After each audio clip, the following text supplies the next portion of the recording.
Yes, good morning po. Ngayon po ay Huwebes, September 4, 2025.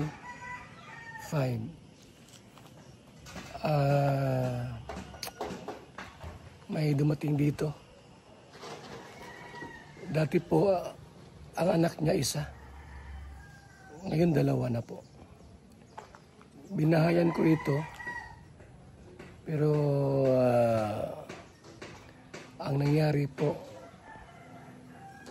yung mga kapatid ang tumira. Mga kapatid, yung kwarto niya iba na ang natutulog, tumitira. Kasi ito po ay layas. Kung saan saan nakakarating ngayon, pumunta rito, dalawa ng anak. Buntis na naman. Yan sa loob. Kausapin natin ano nangyari. Mga kaibigan.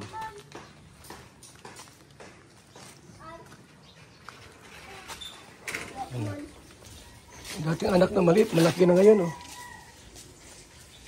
Ano pangalan mo, Tutoy? May bagong anak. Ito po, si Sara po, Cabalquinto. Sara Cabalquinto po. Sinong ama niyan? Brian Cabalquinto po. Ang ama? Po, ngayon may sakit po. Kaya po ako po nagtsatsaga. Wala pong magbabantay sa kanya. Bakit yung bahay doon iniwan mo? Magandang umaga po, ma'am. Pag iniwan mo yung bahay mo doon? Iniwan. Sabi po kasi nila sa akin, sila na muna daw po ang matira.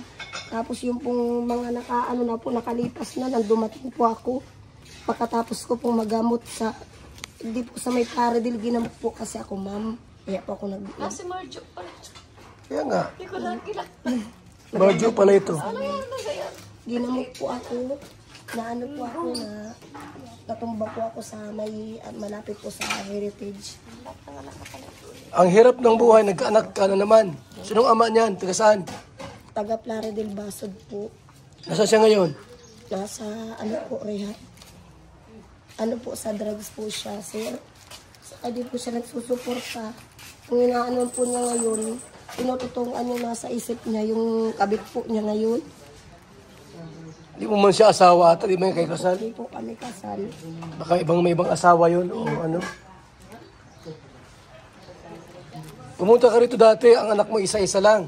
Opo. Ayun, dalawa na naman. 5 po, sir. 5 na?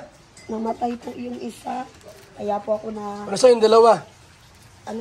nasa ibang, pinapaaral po ng ibang luluhin. Pinapaampon mo? Lulahin po. Mga lula po pinapaaral. Yung isa po nasa gawin, yung isa naman po nasa malayo natin. Siya po yung natulungan po natin. Wala pa akong YouTube noon. That time po. At nabahayan ko po ito. Through our sponsors. Ngayon po, ayan.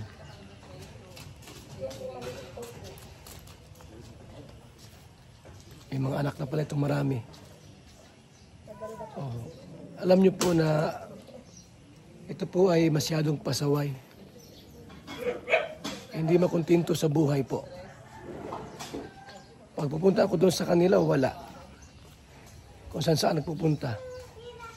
Yan. Si Marjorie. Ito yung baby nung...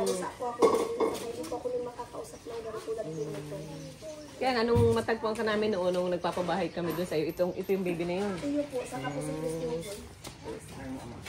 Ay, si tatlo na lang pala yung buhay.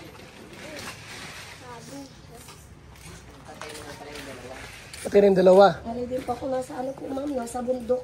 Anak ng anak ito ay. Di lang po ako, ma'am, pinapalam po ko ng mga dahon. Sa kumukulo po Kailan ka na baliw? tagal na po. Dali nag-ano po ako noon, nag-iinip po ako noon, nagtitip po ako noon ng gamot. Dali natumba po ako noon, may nakapulot man po sa akin. Naulan ka pa? Nagtaulan. Kasi bumalik pa sa dati. Ano po? Ano yung babae na laki? Babae po. Nagtitira. Bali ma'am, pag ganyan lang ako at gusto ko nag-uwi pa ako sa bahay namin. ito naman pong, bali takot naman po yung magulang namin dito po sa kapatid ko. Sabi ko, Ima, sa akin yung bahay. Yun na nga, nasa ng bahay mo. Ako makatira dyan. Ano yung pakaam namin, bastos pa na sa time. Sabi ninyo, babantayan lang ninyo. Pag habang nag-ano ako, yung naglalayas nga po ako nung malalaki kasi mo naglalayas ko eh. Tapos mo nung lumanap ka, likas.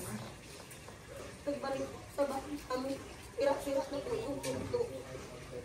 Luma-luma. Tapos, takot na po yung mga yero, butas-butas Sino nakatira doon ngayon?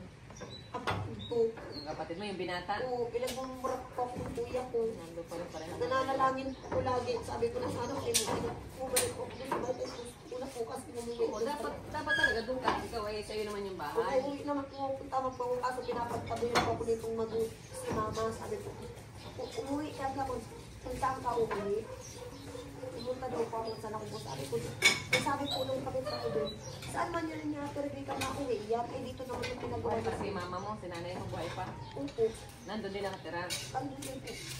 Lahat po sila, pati po mga pamangkin ko, doon na po. Ay, puro na kayo doon. Kaya siguro, Hindi ko na nga po ma-content kasi po, wala na akong uuwi. Wawang... Ilayas ka ay. Ikaw ng bahay, tapos walang uuwi. Alam ko naman po yun. Kung saan ka nakakarating. Kasalanan ko man din po. Kaya Dapat ako ka pa doon kay Laramil. pagkakasala man po ako. Pero lagi po ako nananalangin sa Diyos. Napunta ka pa doon kay Ramil, kay Laramil. Bira na po po. Kalinga Bonita. Bira na po. Bira na rin po. So yan na po yung bunga ng kalayasan. Nagawa ng bahay. Nagawa ng bahay po ng mga kapatid. So ngayon muling bumalik dito. At ngayon po sabi ko ng personal ito kung anong sadya. Bakit po ay nagbalik. Noon po marami ng tulong ang ginawa namin dito. Halos lahat ng tulong po binigay namin dito. Pero talagang sadyang layas at kung saan nakakarating. Ngayon po, nagbalik, may maliit na bata, may maliit na anak. Ito si Marjo, mga kalingap. So ngayon po, kasapin po natin ano ang sadya dito sa akin ngayon, mga kaibigan.